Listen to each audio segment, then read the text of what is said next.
राम कृष्ण हरे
रूप पाहता लोचा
योग्यांची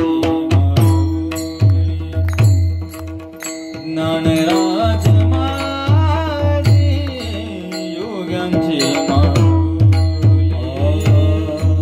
ज्ञानराज माझे योग्यांची राज माझे योग्याचे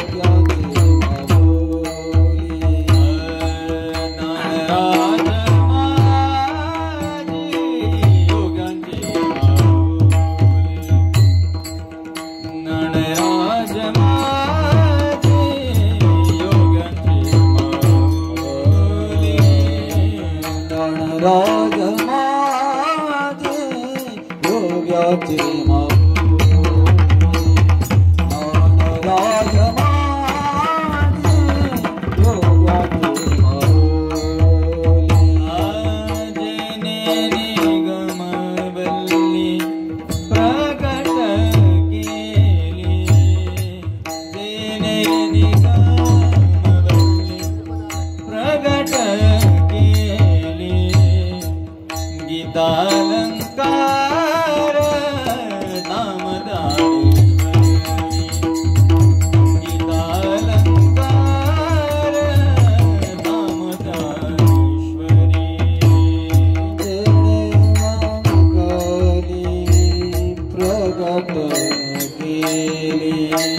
जेने निगम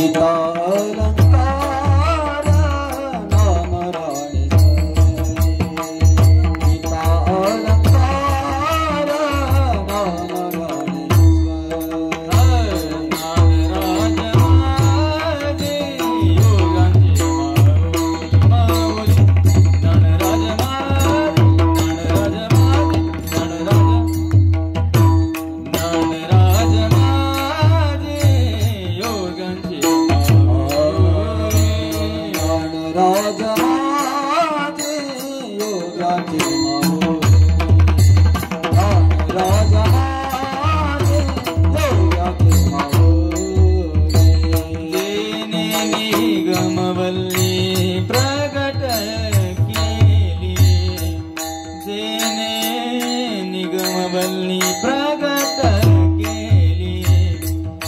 गीतालंकार नामदानेश्वरी गीतालंकार नामदानेश्वरी जेणे मंगली प्रगट केली जेणे मंगली प्रगट केली गीता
ब्रह्मानंद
माऊली जेने निगमवल्ली प्रकट केले गीतालंकार नाम ज्ञानेश्वरी ब्रह्मानंद लहरी प्रकट केले अध्यात्म विद्येचे दावेले रूप चैतन्याचा द्वीप उजळीला 56 भाषेचा केला से गौरव भवार्णवीय नाव उभारिले श्रवणाचे मिसे पैसावे येऊने साम्राज्य भुवने सुखी नांदे गीतालंकार नाम ज्ञानेश्वरी ब्रह्मानंद लहरी प्रकट केली नामा म्हणे ग्रंथ श्रेष्ठ ज्ञानदेवी नामा म्हणे ग्रंथ श्रेष्ठ ज्ञानदेवी एकतरी होवे अनुभवावे गीतालंकार नाम ज्ञानेश्वरी ब्रह्मानंद लहरी प्रकट केले पांडुरंगा करो प्रभवान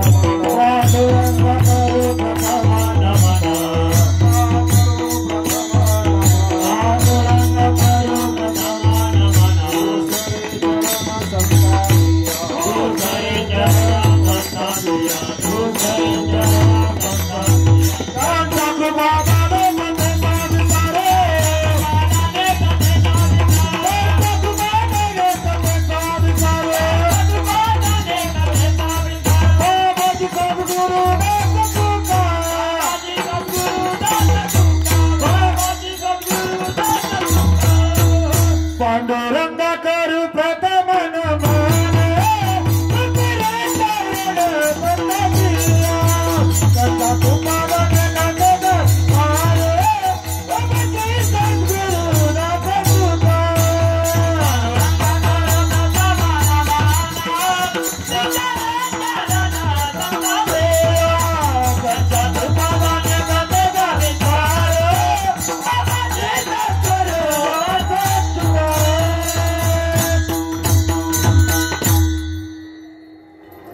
माई साहेबांना थोडी विनंती आहे तुम्ही खाली बसून घ्या मूल कडेवर घेऊन त्रास होईल तुम्हाला भावनेवर शारीरिक त्रास नको खाली बसून घ्या बाळाला बसून खाली बसून घ्या त्रास होईल तुम्हाला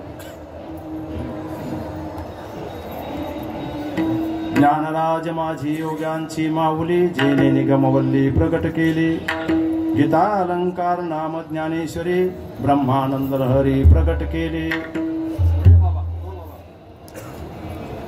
बोलायचं कोणाला ज्या अदृश्य शक्तीमुळे आपणा सर्वांची उपस्थिती आहे अशी असणारी अदृश्य अगम्य कल्पनातीत शक्ती अर्थात भगवान परमात्मा त्या भगवान परमात्म्याच्या कृपेने संतांच्या आशीर्वादाने माझे समपाठी आणि गुरुबंधू असणारे हरिभक्त परायण परमपूज्य गणेश महाराज भालेराव यांच्या मार्गदर्शनाने आणि त्यांच्या चांगलीपैकी धुरा चालवणारे गोलभनचे योगेश महाराज यांच्या मार्गदर्शनातून संपन्न होत असलेला दिंडी सोहळा श्री क्षेत्र गोलभन या गावाहून ज्याचं प्रस्थान झालेलं आहे आणि ज्ञानराज माऊलींच्या चरणारविंद ही दिंडी स्थित अशा प्रकारची झालेली आहे. दिंडीमध्ये येणारे भाविक त्यांचे 3-4 प्रकारचे फायदे असतात. पहिली गोष्ट, प्रापंचिक जो ताणतणाव असतो काही कालापुरता तात्कालीन तो बंद होत असतो, अर्थात त्यांना एक आत्मिक स्वास्थ्य मिळत असतं. हा मानसिक फायदा आहे.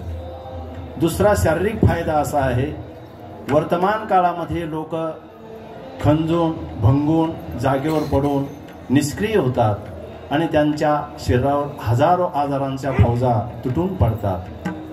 आजारांच्या फौजा तुटून पडल्यानंतर ते निष्क्रिय होतात, अर्थात त्यांना शारीरिक स्वास्थ्य मिळत नाही. हा दिंडीमध्ये येणाऱ्या दुसरा फायदा आहे लोकांचा की त्यांचं शरीराचं स्नायूंचं संवर्धन होतं, अर्थात शारीरिक व्यायाम अशा प्रकारचा होतो. जसं दीपवाळ सणांचा राजा आहे तसं व्यायामांचा राजा चालणं आहे. जेवढे व्यायाम असतील त्यामध्ये चालणं हा त्यामध्ये सर्वप्रथम व्यायाम राजा सांगितलेला आहे. म्हणून दिंडीच्या माध्यमातून चालणं होतं आहे. शारीरिक तंदुरुस्ती हा दुसरा फायदा आहे. तिसरा फायदा, कळत न कळत आपल्याला अभंग जरी पाठ नसले तरी ज्ञानोबरायचं नामचिंतन आपल्या कानावर पडतं आहे, अभंग भजन आपल्या कानावर पडतं आहे. असे 3 प्रकारचे फायदे दिंडीमध्ये असतात. जे दिंडीमध्ये येतात ते अतिशय भाग्यवान असतात. आमच्यासारखे जे असतात वेळेवर येणारे ते हरामी असतात. विठ्ठल विठ्ठल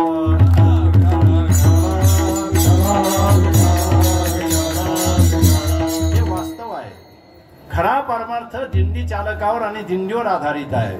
आमचं प्रदर्शन आहे. प्रदर्शन परमार्थामध्ये नसतं, वास्तव असतं. वास्तवात माणसं कमी जगतात, प्रदर्शनामध्ये जास्त जगतात. तसं पाहिलं तर संसारामध्ये प्रदर्शन अभिप्रेत आहे. परमार्थामध्ये माणसाने वास्तवात जगावं. वास्तवात म्हणजे जसं आहे तसं बनावं. प्रदर्शन सोंग अशा गोष्टी जीवनामध्ये नसावं. जे नैसर्गिक तुम्हाला परमेश्वराने दिलेलं आहे त्यामध्ये माणसाने जगणं, इतरांचा हावभाव न करणं, इतरांची स्तुती न करणं, अर्थात तुम्हाला जी नियतीने निसर्गाने जे दिलेलं आहे, मग तुमची बुद्धी असेल, तुमचं शारीरिक आरोग्य असेल, तुमची कल्पना शक्ती असेल, तुमची बौद्धिकता असेल, तुम्हाला परमेश्वराने जे वास्तव दिलेलं आहे त्या वास्तवात जगणं हा परमार्थाचा आरंभ आहे. माळीपासून आणि गंधापासून परमार्थाचा आरंभ नाही, हे तर परमार्थाचं बाह्य लक्षण आहे. पण निसर्गाने परमेश्वराने आपल्याला जी शक्ती दिलेली आहे त्या शक्ती परत्व या मृत्यूलोकामध्ये परमात्म्याचं काम करणे आणि वास्तववादी जीवन जगणे, प्रदर्शनात जगू नये. जी माणसं प्रदर्शनामध्ये जगलेली असतात ती समाप्त झालेली असतात. शक्यतो माणसं चांगलं राहावं म्हणून चांगली राहतात, पण चांगलं राहायचं म्हणून चांगलं राहत नाही. सुखी राहत नाही, सुखी दिसावं म्हणून सुखामध्ये प्रयत्न करत असतात. सुखी राहत नाही माणसं. मी सुखी कसा आहे असं दाखवण्यामध्ये सदैव माणसं अस्थिर असतात. शब्द समजून घ्या, म्हणजे फार अवघड आहे असं नाही. माझ्यापेक्षा आपण बुद्धिवान आहात. सुखी असण्यापेक्षा मी सुखी कसा आहे असं दाखविण्यात माणसांचा अपघात आहे, मृत्यू आहे, त्याचं अधपतन आहे. मग तुम्ही सुखी असा, सुखी दिसण्यासाठी जगू नका. चांगलं राहा, चांगलं दिसण्यासाठी जगू नका. शक्यतो माणसं चांगलं दिसण्यासाठी जगतात, चांगलं राहत नाही. व्यवहार आहे. बाहेर जर पडली माणसं तर शर्टाला सुंदरपैकी इस्त्री मारतात, टोपीला इस्त्री मारतात. का मारतात? की आपण चमकून दिसलो पाहिजे, उठून दिसलो पाहिजे, भरीव दिसलो पाहिजे, आखीव रेखीव दिसलो पाहिजे. जर तुम्ही शर्टाला इस्त्री मारता, टोपीला इस्त्री मारता, तर शर्टाच्या आत जी बनियन आहे तिला तुम्ही काय इस्त्री मारत नाही. वास्तविक प्राथमिक संरक्षण बनियन करते का शर्ट करते? प्रामाणिकपणे सांगा. प्राथमिक आपल्या शरीराचं संरक्षण कोण करते? बनियन करते. पण बनियनची इस्त्री मारणारा अजून जन्माला येणं बाकी आहे. म्हणजे जिच्यामुळे अंग संरक्षण आहे तिच्याकडे दुर्लक्ष आहे. आणि शर्टाला इस्त्री याच्यासाठीच मारल्या जाते की आपण भरीव आखीव रेखीव दिसावं. मला तुम्ही सांगा, आपण चांगलं दिसावं म्हणून जगतो का चांगलं राहायचं म्हणून चांगलं राहतो? आपण चांगलं राहायचं म्हणून चांगलं राहत नाही, चांगलं दिसावं म्हणून आपण चांगलं राहतोय. तसं आपण सुखी राहत नाही. मी कसा सुखी आहे हे भासविण्यासाठी सदैव माणसं अंतस्थ बेचैन असतात. विठ्ठल विठ्ठल.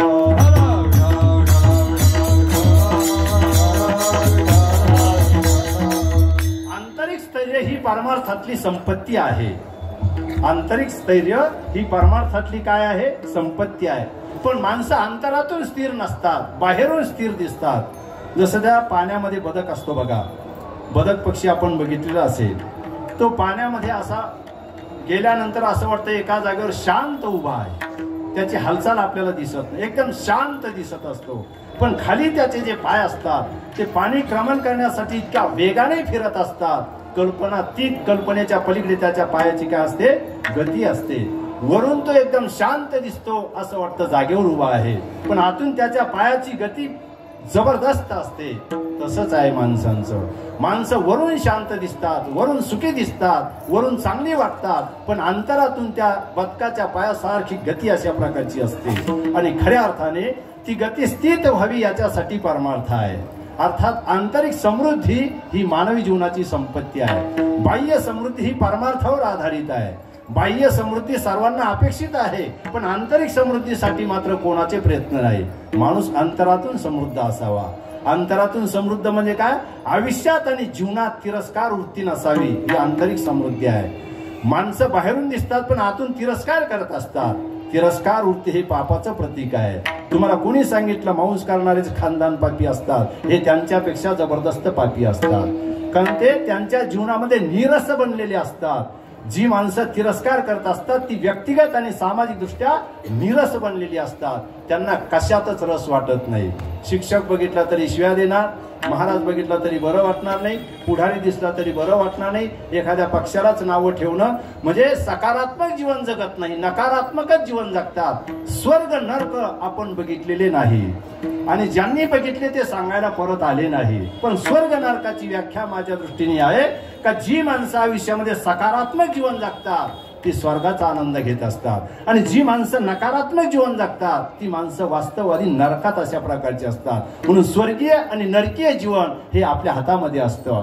अंतरातून समृद्ध माणसाने बनावं यासाठी तीर्थयात्रा आहे, यासाठी दिंडी आहे, यासाठी कीर्तन प्रवचन आहे, यासाठी ज्ञानोबरांची वारी आहे. विठ्ठल विठ्ठल.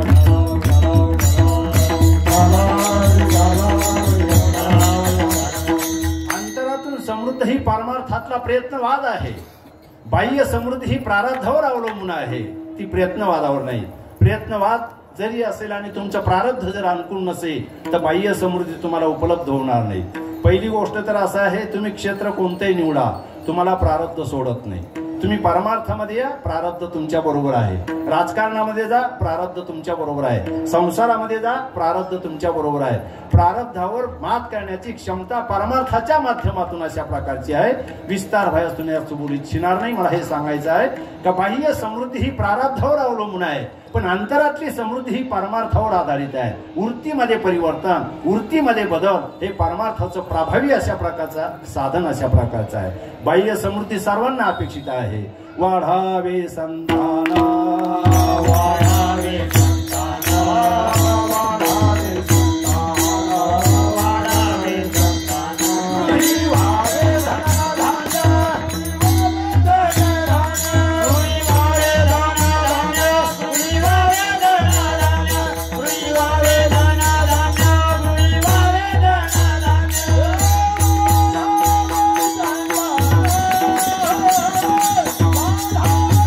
धन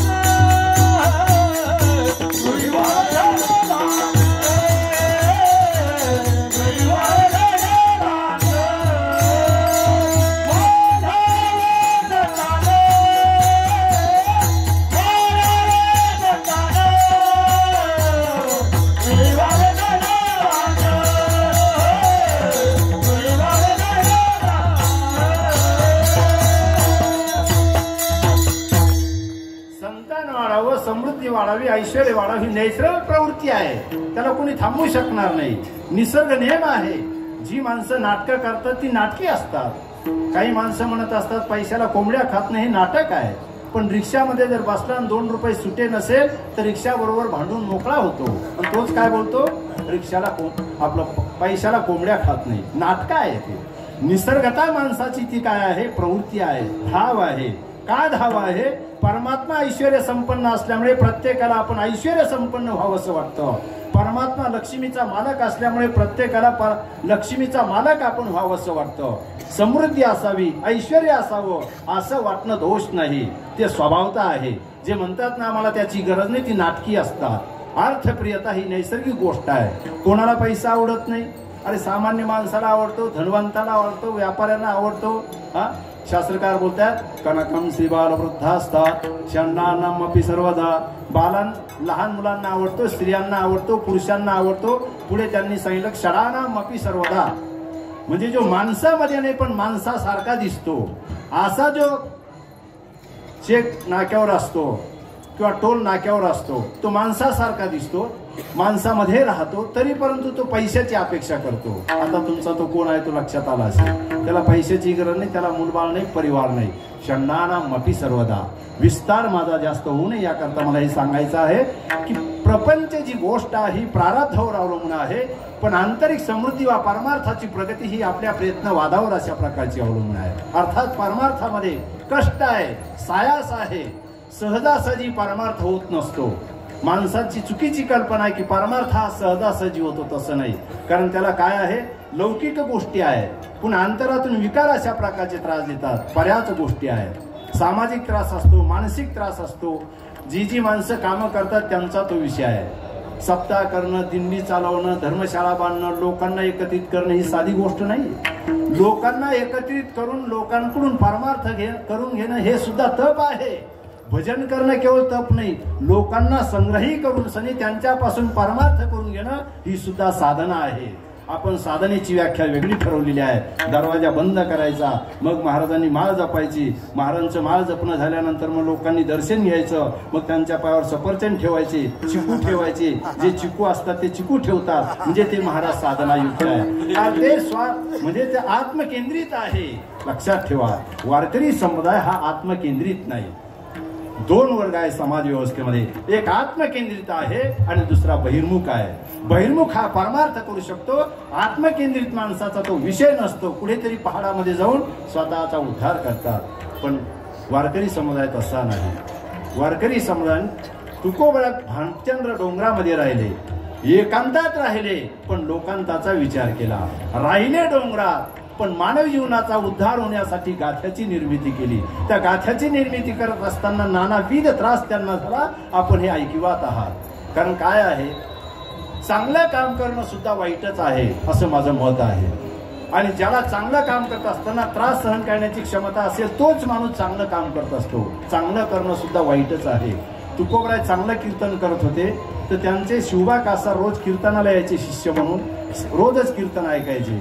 शिवबा कासाराच्या पत्नीला वाईट वाटलं की रोज कीर्तन, संसाराकडे लक्ष नाही. मग शिवबा कासाराची पत्नी प्रतिबंध करायची, रोज कशाला कीर्तनाला जातात.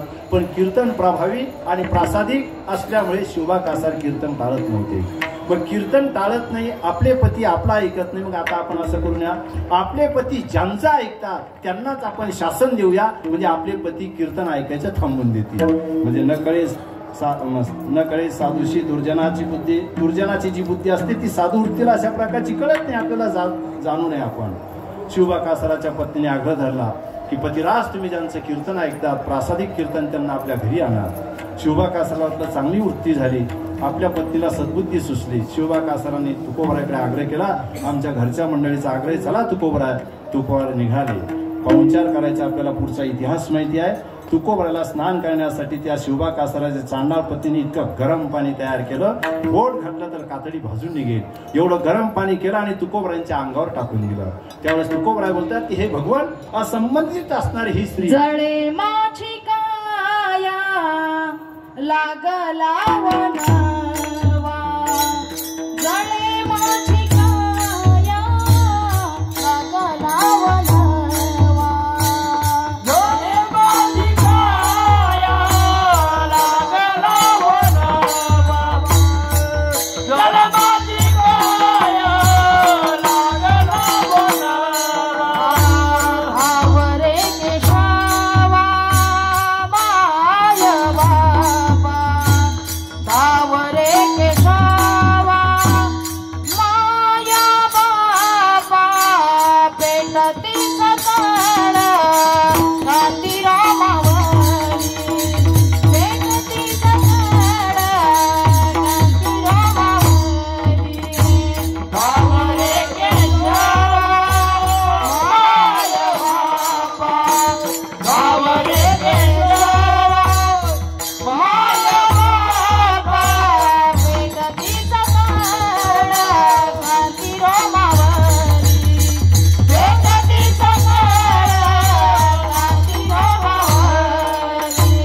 माई साहेबांनी चांगलं प्रमाण दिलं, माई साहेबांनीच त्रास दिला म्हणजे स्त्रीनेच त्रास दिला आणि स्त्रीनेच प्रमाण दिलं, त्यामुळे समीकरण चांगलं साधलं गेलं. म्हणजे 21व्या शतकामध्ये आता अशा पत्न्या राहिल्या नाही, आपण गृहीत धरायचं. विठ्ठल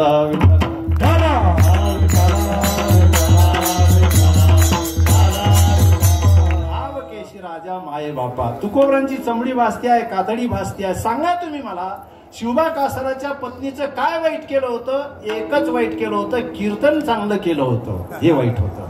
कीर्तन जर चांगलं केलं नसतं तर शिवबा कासार रोज नित्यनेमाने कीर्तनाला आले.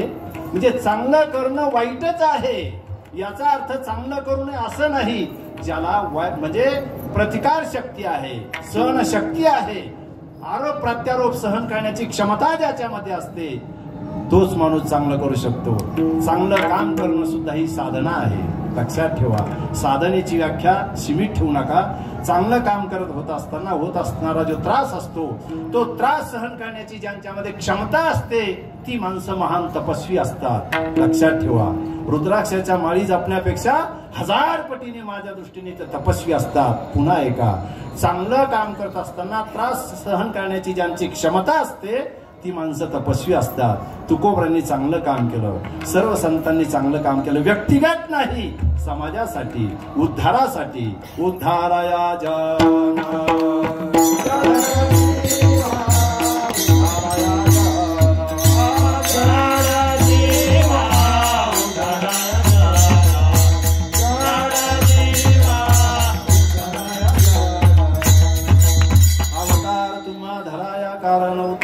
जन जड जीवा. जड जीवांचा उद्धार करणं म्हणजे तप आहे, साधना आहे.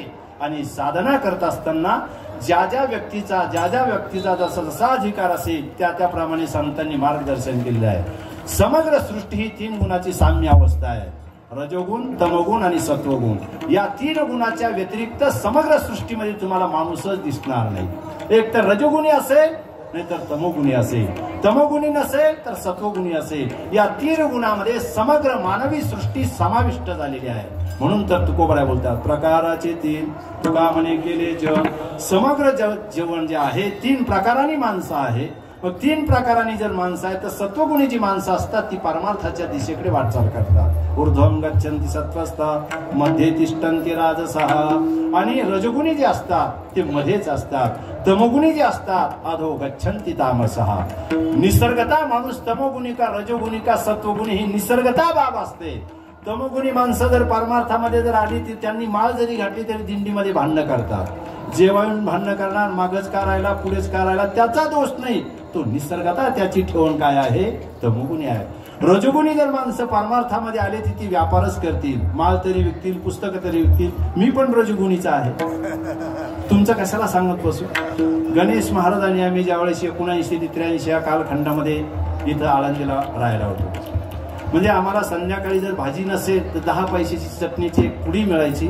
ती 10 पैशाची चटणीची पुडी घ्यायची आणि त्यामध्ये पाणी टाकून खाऊन घ्यायचं. म्हणजे त्यावेळेचे 10 रुपये म्हणजे आजचे 1000 रुपये आहे.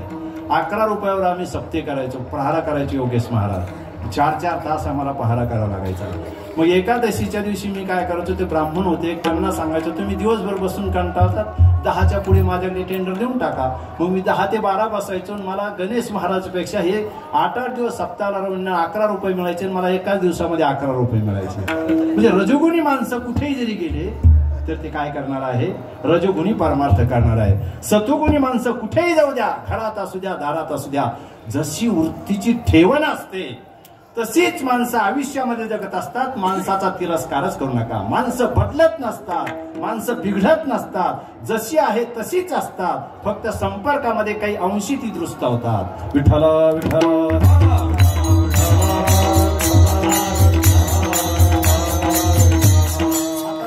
काय फुटीरवाद झाला, आपला तो विषय नाही या व्यासपीठावरचा, पण काय पक्षामध्ये काही चव राहिली नाही. काय फुटीरवाद झाला. फुटीरवाद हा वर्तमान काळातला नाही, प्राचीन काळातला आहे. आलं लक्षात. प्राचीन काळापासून फुटीरवाद आहे. ब्रह्मदेवाने सृष्टी निर्माण केली तर ब्रह्मदेवाच्या विरोधामध्ये सुद्धा एका ऋषीने सृष्टी निर्माण केली. मग हा फुटीरवाद नाही का. विश्वामित्राने काय केलं, सृष्टीच निर्माण केली ना. ब्रह्मदेवाची सृष्टी असताना विश्वामित्राला काय गरज होती, पण विश्वामित्राने प्रतिसृष्टी तयार केली. ब्रह्मदेवाची गाय तर विश्वामित्राने म्हैस तयार केली.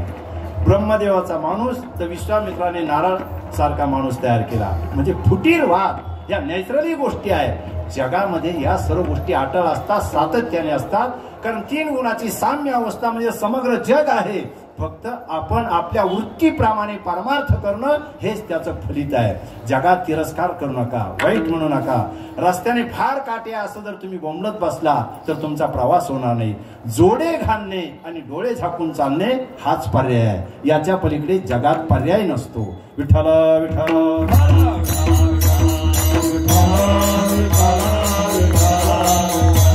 संतांनी काय केलं? संतांच्या काळामध्ये नव्हतं का? आता लोक म्हणतात बाबा बाबा काय भजनी झाले, काय पखवाजे झाले, काय कीर्तनकार झाले. आता काही खरं राहिलं नाही. फार रेलचेल झाली. एका गावामध्ये 7-7 कीर्तनकार. काला सुद्धा गावातच होऊ शकतो. बाहेरून पार्सल मागायची गरज. माणसं चिकित्सा करतात. तुकोबराच्या काळामध्ये नव्हतं का हे? घरोघरी अवघे झाले ब्रह्मज्ञानी. तुकोबरा बोलतात घराघरामध्ये ब्रह्मज्ञानी होते. आज तरी गावागावामध्ये कीर्तनकार असतील, पण त्या काळामध्ये घराघरामध्ये ब्रह्मज्ञानी होते असं तुकोबरांचं मत आहे. सृष्टी ही सृष्टीच असते. निसर्ग सृष्टी जुनी आहे.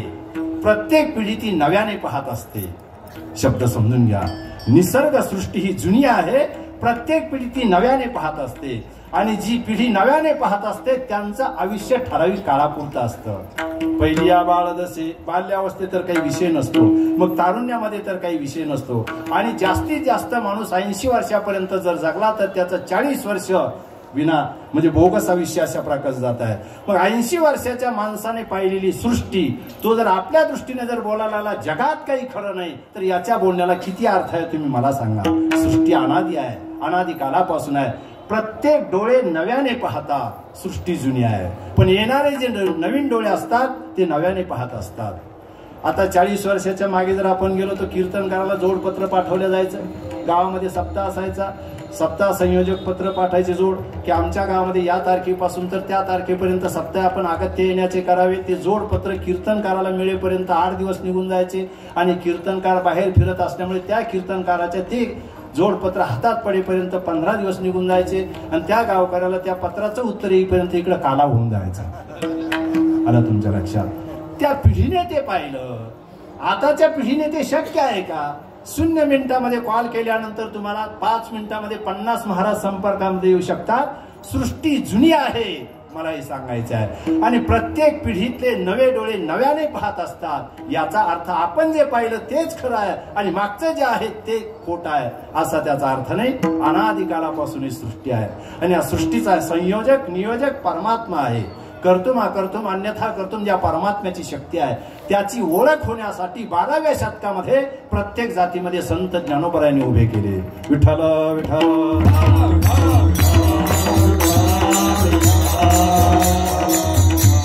कारण ज्ञानोबरांच्या पूर्व काळामध्ये अध्यात्मामध्ये हुकुमशाही होती. शब्द ऐकून घ्या. ज्ञानोबरांच्या पूर्व काळामध्ये म्हणजे ज्ञानोबरा येण्याच्या अगोदर या अध्यात्मामध्ये हुकुमशाही होती की आम्हीच संस्कृत शिकू शकतो. ज्ञान हे आमच्याच घरामध्ये असावं. क्षत्रियांनी रक्षण करावं. वैश्यांनी आमची सेवा करावी. म्हणजे अध्यात्माची हुकुमशाही ज्ञानोबरांच्या पूर्व काळामध्ये होती. आणि हुकुमशाही दडपशाही भयानक असते कारण त्यामध्ये स्वातंत्र्य नसतं. आणि स्वातंत्र्य लोकशाही जशी वर्तमान काळामध्ये इंग्रजाच्या ताब्यातून देश स्वातंत्र्य केला आणि आपल्या पूर्वजांनी लोकशाही तयार केली तशी ज्ञानोबरांनी 12व्या शतकामध्ये असणारी पूर्वीच्या काळामध्ये हुकुमशाही ती हुकुमशाही नष्ट करून सनी लोकशाही प्रस्थापित केली. ती लोकशाही प्रस्थापित केली म्हणजे नेमकं काय केलं? त्या अभंगाचं पहिलं चरण. ज्ञानराज माझी योगाची माऊल, ज्ञानराज माझी योगाची माऊल, ज्ञानराज माझी योगाची माऊल, ज्ञानराज माझी योगाची माऊल, ज्ञानराज माझी योगाची माऊल, ज्ञानराज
योगांची माऊली जेने निगम वल्ली प्रगट केली. वेद म्हणजे वल्ली म्हणजे वेद. ज्ञानोबरांनी काय केलं कार्य? पूर्व काळामध्ये असलेली अध्यात्माची हुकुमशाही ज्ञानोबरांनी लोकशाही निर्माण केली. म्हणजे काय केलं का वेदाच्या वल्ली तयार केल्या. वेदाच्या वल्ली केल्या. वेद म्हणजे काय? ज्ञान. त्या ज्ञानाचा विस्तार केला आणि त्या ज्ञानाचा विस्तार करण्यासाठी ज्यांनी हे वर्णन केलेलं आहे ते नामदेव महाराज आहेत. वास्तवात जर पाहिलं तर माणसं एकमेकाचं वर्णन करत नाही. असं दुसऱ्याचं वर्णन करायला माणसाला बरं वाटतच नाही. पण आपला वारकरी समुदाय असा आहे की सर्व संत सर्वांचं वर्णन करतात. महिषीपुत्रा मुखे बोलवली श्रुती चालविली भिंत बैसोनिया. काय बोलतात? आमच्या ज्ञानोबरांना म्हशीचा पुत्र बोलवला म्हणजे रेडा बोलवला. नैवेद्य हातीचा मूर्ती प्याला म्हणजे नामदेवरायांचं वर्णन आहे. उदका माझी वह्या ठेवणी कोरड्या म्हणजे तुकोबरायांचं वर्णन आहे. एक संत 3 संतांचं वर्णन करतात. घरामधले 10 माणसापैकी एकही माणूस एकाचं वर्णन करत नाही. इतके माणसं चुकीचे जगतात. दुसऱ्याचं वर्णन दुसऱ्याचं स्तवन करण्याने माणसाला प्रसन्न वाटत असतं. देवाचं सुद्धा आपल्याला स्तवनच करावं लागतं ना. नैसर्गिक त्या गोष्टी आहे. आरती हा काय प्रकार आहे? आरती म्हणजे स्तवनच आहे ना. पांडुरंगाची आरती आहे, संतांची आरती आहे. विस्तार मी आपल्याला जास्त सांगू शकणार नाही. मला थोडक्यामध्ये सांगायचं आहे की ज्ञानोबरायांनी अध्यात्माची लोकशाही तयार केली. म्हणजे ज्ञानेश्वरी सारखा महान ग्रंथ तयार केला. त्यामुळे तुम्ही आम्ही आज कीर्तन प्रवचन ऐकू शकतो. वारकरी समुदायामध्ये जी प्रगती झालेली आहे ही तुकोबरांच्या गाथ्यामुळे आणि ज्ञानोबरांच्या ज्ञानेश्वरीमुळे. मग वेदाच्या वल्ली तयार केल्या म्हणजे नेमकं काय केलं? विस्तार केला. मग त्या गीतेवर ज्ञानोबरांनी टीका केली. असा आग्रहपूर्वक नामदेवराज दुसऱ्या चरणामध्ये गीतालंकार नाम ज्ञानेश्वरी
प्रकट केले.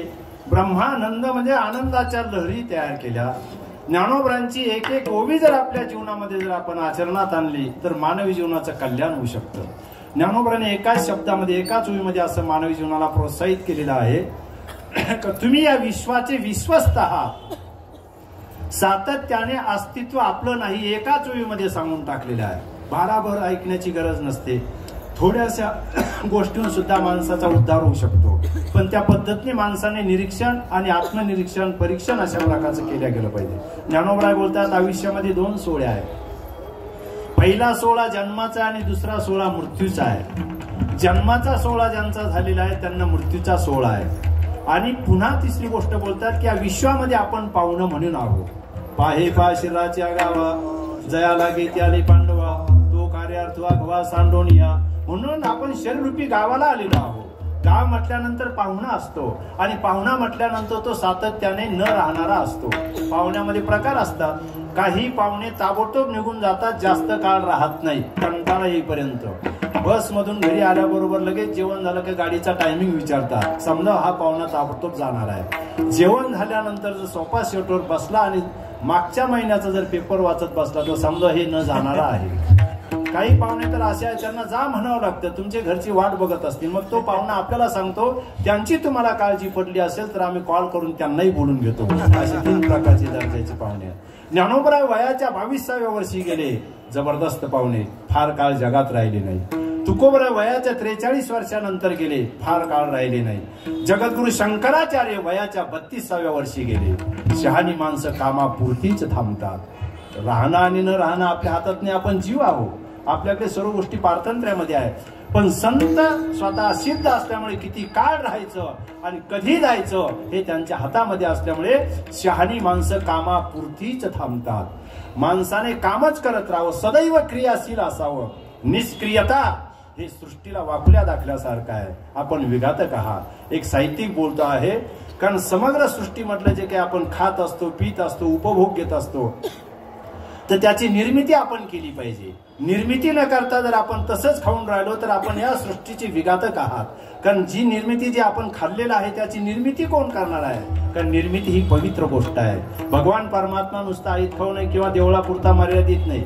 लोकांनी देवाची व्याख्या वेगळी करून ठेवलेली आहे. एखादा महाराज जर कोणाच्या घरी येत नसेल, जात नसेल, घरातच राहत असेल, काही काम करत नसेल तर लोक त्याला देव म्हणतात. देवाची व्याख्या शक्यतो लोकांनी निष्क्रिय, देवळापुरताच देव असतो अशी समज आहे लोकांची. देव माणूस आहे तो, कोणाच्या देण्यात नाही, कोणाच्या घेण्यात नाही असा देव माणूस असतो का?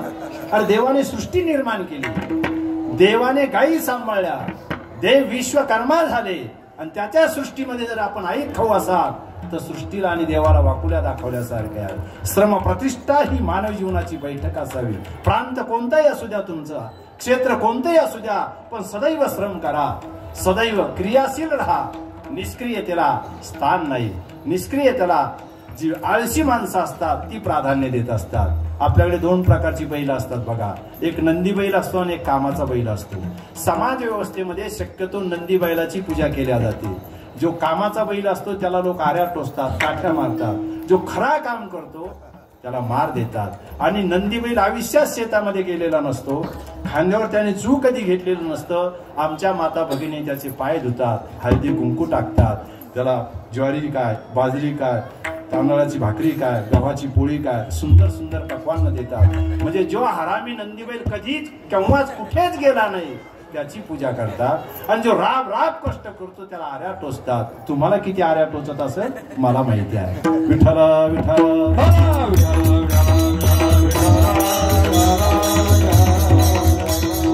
परमार्थामध्ये दुर्दैवी कल्पना करून टाकलेली आहे का जो कोणाच्या देण्यात नाही, घेण्यात नाही तो देव माणूस आहे. अरे तो देव नाही, तो सृष्टीचा गुन्हेगार आहे. कारण जेने हे विश्व निर्मिले, महर्षी देवा ते संस्थापिले, 21 स्वर्गाते धरिले, सत्ता मात्रे आपुल्या. निष्क्रिय जर देव असता तर तुकोबांनी वर्णन केलं नसतं. भक्त राखे पाया पासे, दुर्जनासी सौभाग्य, दुर्जनासी सौभाग्य, दुर्जनासी सौभाग्य.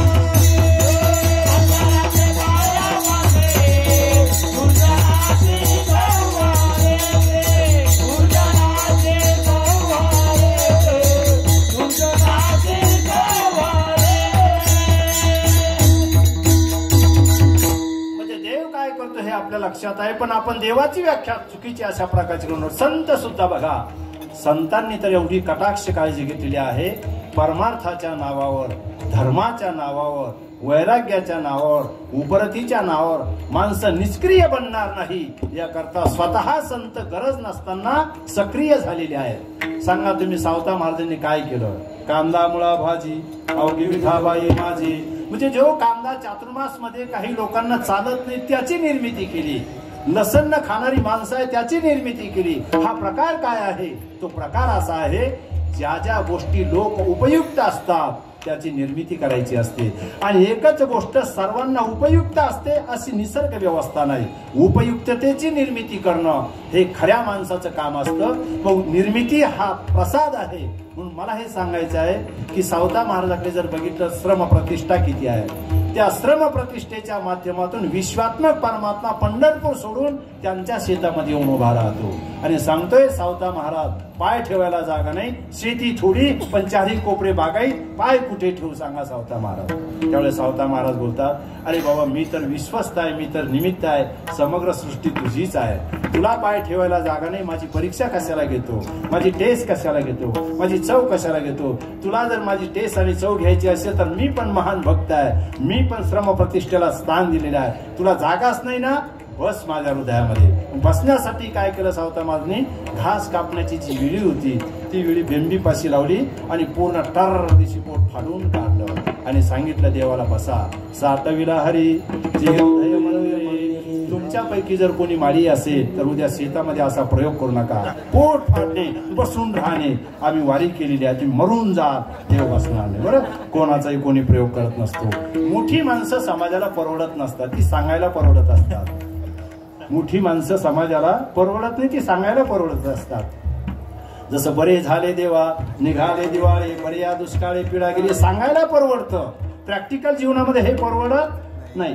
आता कीर्तन संपल्यानंतर मी जर माझ्या नाशिकला निघालो, संगमनेरच्या मध्ये जर गाडी पंक्चर झाली तर मी म्हणणार का, बरे झाले देवा, गाडी पंक्चर झाली, हे परवडत का? किंवा तुम्हाला जर फराळ मिळाला नाही तर बरे झाले देवा म्हणणार का तुम्ही? हे परवडत नाही. बोलायला परवडतं, ऐकायला परवडतं. मोठी माणसं कठीण असतात. विठाला विठाला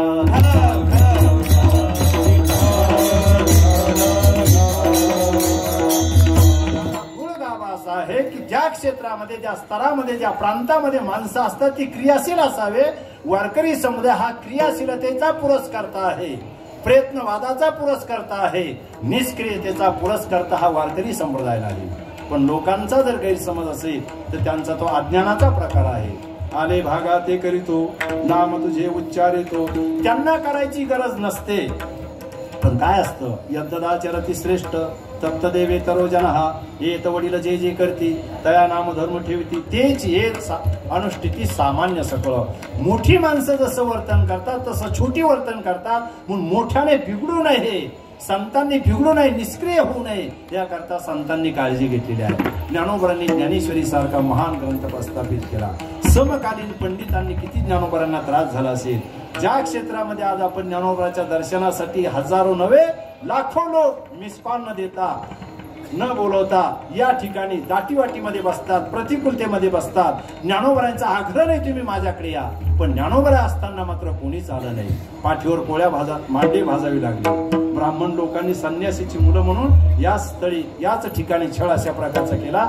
ज्ञानोबरा गेल्यानंतर गर्दी झाली, असताना गर्दी नाही. मी सांगत असतो संतांचं वैशिष्ट्य. संत म्हणजे काय, संत असताना गर्दी नसते. तुम्ही कोणतेही संत डोळ्यापुढे आणा महाराष्ट्रीयन, नाथ महाराज असताना गर्दी नाही. जी जमली ती अंगावर थुंकण्यासाठी गर्दीच नाही. तुकोबरा असताना गर्दी नाही, ज्ञानोबरा असताना गर्दी नाही. मग ते गेल्यानंतर गर्दी सुरू झाली. उलट आहे, संत गेल्यानंतर गर्दी असते आणि आपलं याच्या उलट आहे, आपण असताना गर्दी असते. आपण गेल्यानंतर आपली गर्दी एकदम झिरोवर येते. अरे गर्दीच राहत नाही. भाद्रपद वद्य पक्षामध्ये आपल्या मुलाने किंवा नातवाने आघाडी जर टाकली त्या पित्रामध्ये तर माणसाची गर्दी तर सोडूनच द्या, पण ज्याला पहिल्या क्रमांकाचा भोजनाचा मान दिलेला असतो तो कावळा सुद्धा लवकर येत नाही. लोकांचं सोडून द्या. त्याने स्पर्श केल्याशिवाय इतर नातेवाईकांना खाण्याची नो संधी असते. पहिला नैवेद्य कावळ्याला दिला जातो. कावळे सुद्धा हुसकावून आणावे लागतात, ते इकडून तिकडून धुंडाळून आणावे लागतात. मग कावळे आल्यानंतरही ते व्यवस्थित खात नाही. आल्याबरोबर त्या पात्रावर निरीक्षण करतात, काय काय पदार्थ आहे, किती किती भाज्या आहे, सर्व ते बघतात आणि नंतर पूर्ण बघून झाल्यानंतर चोचीने चिवडून काढतात. पूर्ण चिवडून झाल्यानंतर खायला सुरुवात करतात. तो कावळा त्या नातवाला किंवा मुलाला सांगत असतो, तुझ्या बापाने किंवा तुझ्या आजोबाने जन्मल्यापासून तर मरेपर्यंत दिंडीमध्ये चिवडाचिवडी केली, ग्रामपंचायतमध्ये चिवडाचिवडी केली, राजकारणामध्ये चिवडाचिवडी केली. अरे तो चिवडून चिवडून मेला, त्याच्यामुळे मी चिवडून चिवडून खाता. मी म्हणजे मी नाही बरं, कावळ्याचं सांगितलं. एक तुम्हाला दृष्टांत सांगितला, तुमच्या डोळ्यावर झोपेची तार येऊ नये म्हणून. संत गेल्यानंतर गर्दी आहे, निरीक्षण करा. असताना गर्दी नाही. असं काय होतं, गर्दीला जे अपेक्षित असतं ते संतांना उपेक्षित असतं. लक्षात ठेवा, गर्दीला जे अपेक्षित आहे ते संतांना काय आहे, उपेक्षित आहे. कारण गरजेला काय स्थावर मालमत्ता लागते, मान लागतो, प्रतिष्ठा लागते. संत बोलतात त्या गोष्टीने कामच करा, मानाची अपेक्षा करू नका. मानाचा जो भिकारी असतो तो भयानक असतो. मूर्खांची खुराक काय असेल तर मूर्खांची खुराक मान आहे. त्याला मान दिला का ती माणसं काम करत असतात. म्हणून मान ही गोष्ट कामाच्या मागे असते. पण आपण काम न करता मानाची अपेक्षा करतो म्हणजे उलट आहे. किती माणसं अपेक्षित असतात महाराज. लोकांना सांभाळणं म्हणजे फार कठीण आहे. विषासारखी भयानक परिस्थिती असते. दिंडी करा, सप्ताह करा. एखादा माणूस जर दुखावला गेला, एखाद्याला जे हरी केलं नाही, त्याला टावेल टोपी दिली नाही तर ते माणसं आपले शत्रू बनतात. माणसं सांभाळण्यासारखं या जगामध्ये कोणतंच वाईट नाही. कारण माणसाचं कशावरही बिघडतं. त्यांना चहा जरी दुसऱ्या क्रमांकाला मिळाली तरी ते आपल्या विरोधामध्ये बंड पुकारतात. चहा मिळते पण नंबर दुसरा लागतो. म्हणजे माणसं इतकी भयानक असतात, इतकी मानी असतात. आणि वारकरी समुदाय बोलतो मान नाही, वृत्ती नष्ट करा, कामाची वृत्ती तयार करा. मानी वृत्ती जोपर्यंत नष्ट होत नाही तोपर्यंत माणूस आयुष्यामध्ये यशस्वी होत नाही.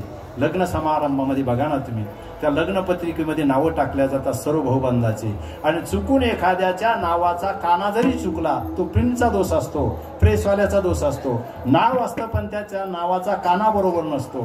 आणि काना बरोबर नसल्यामुळे त्याचं नाव व्यवस्थित लक्षात देत नाही. मग बाकीचे रॉकेल वाचणारे असतात ना ते त्याला सांगतात बघा हाडाचे काढं केले पुतण्यासाठी, तुमचं लग्न पत्रिकेमध्ये सुद्धा नाव व्यवस्थित नाही. नाव असतं फक्त काना नसतो. ज्याच्या नावाचा काना नाही तो इतका काना होतो बस त्याला येत नाही, टाळीला येत नाही, लग्नाला मुळीच येत नाही. ज्या मुला मुलीच्या लग्नाची पत्रिका असते त्यांना 2 मुलं होऊन ऑपरेशन होतं तरी हा काना सरळ होत नाही. इतका काना भयानक असतो. समाज व्यवस्था कठीण आहे. संतांना सुद्धा ती आटोक्याच्या बाहेर गेलेली आहे. आणि परमार्थ तर हे शिकवतो की तुम्ही अमानित्व जगा, मानी वृत्ती टाका.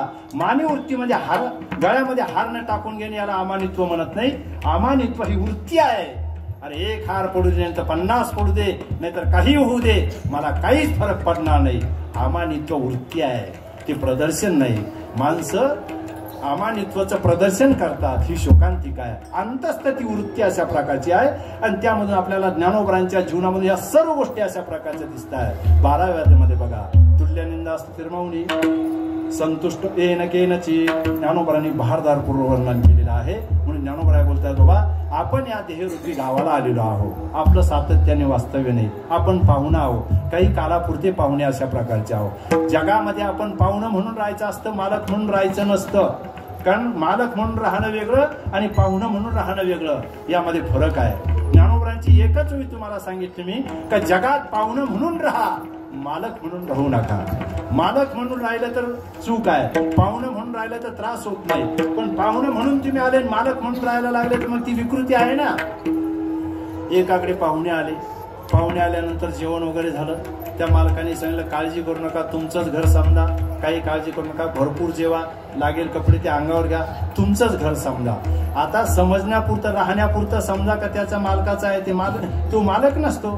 तुमचंच घर समजा म्हटल्यानंतर ते पाहुणे रात्री 12 वाजता 2 जण उठले, गोदरेजचं कपाट खोललं आणि 10-10 हजारची बंडल काढून घेतले. आणि सकाळी निघताना त्या मालकाला सांगितलं 20,000 आम्ही काढून घेतले. म्हणजे का बरं, तुम्ही बोलले ना, म्हणजे तुमचंच घर समजा. आणि झोपण्यापुरतं तुमचं समजा का पैसे नेण्यापुरतं तुमचं समजा.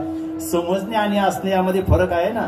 कीर्तनकार सांगत असताना खेड्यातला जावई शहरमध्ये आला, लवकर जायलाच तयार नाही, तो निघेल कसा यासाठी सासूबाईने प्रयत्न केले. सासूबाई पॉलिटिक्स होती, ड्युटीवर जाणारी होती. जावई तर गेल्याशिवाय पर्याय नाही, पण बोलून वाईट होणं चांगलं नाही. मग सासूबाईने सुंदरपैकी जेवण तयार केलं, लवकर निघावून बेसन आणि पोळी तयार केली. बेसन पोळी वाढत असताना ती पोळीला म्हणायची बापू नाराज होऊ नका, ही पोळी नाही ही पुरी समजा. बापू विचार करायचा, ही गोदडी छाप पोळी आणि पुरी समजा म्हणजे पुरी तर वेगळी असते, ही जाड पोळी अंडी कुठून. वाढत असताना पुन्हा थोडं खाल्लं, बापू नाराज होऊ नका, ही पुरी समजा.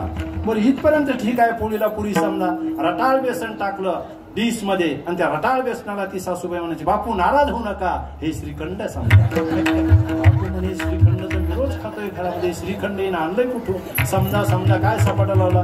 बापूचा डोकं गरम झाला, पारा वरती गेला, समजा समजा अतिरेक झाला.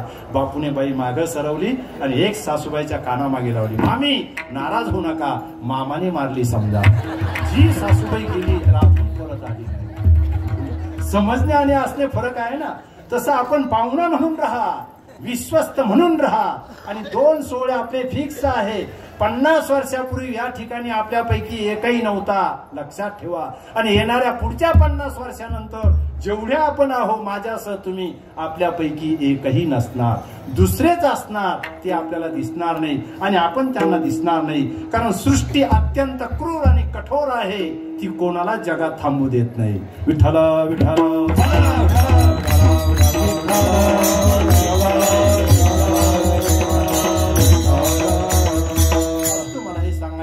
पाहे पाशिराच्या गावा जया लागे त्याले पांडवा तो कार्यार्थ वागवा सांडोनिया.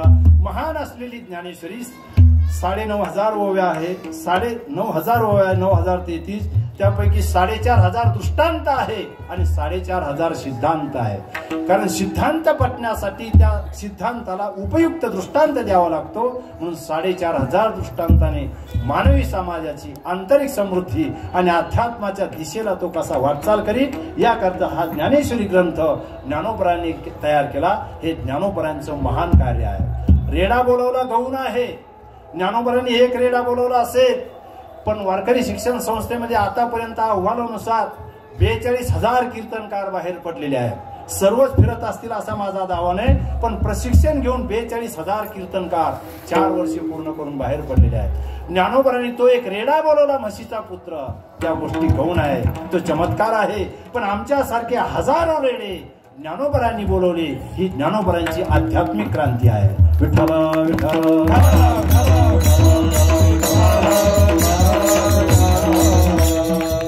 तुमचं जे आदराचं स्थान आहे गणेश महाराजांचं शालेय शिक्षण विचारा तुम्ही किती झालेलं आहे. शिक्षणावर नाही, पुस्तक वेगळं मस्तक वेगळं. मस्तकात असलेले वेगळं, पुस्तकात असलेले वेगळं.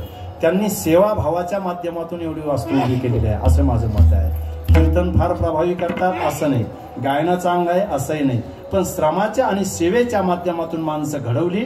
आत्ता 4 दिवसापूर्वी मी नाडे या गावाला गेलो होतो. त्यांनी सांगितलं म्हणे महाराज 42 वर्षापासून काकडा भजन महाराजांच्यामुळे या गावामध्ये चालू आहे. म्हणजे तळागाळा सामान्य माणसापर्यंत ज्यावेळेस माणूस रमतो आहे, कारण परिचय वेगळा योगेश महाराज आणि संबंध वेगळे.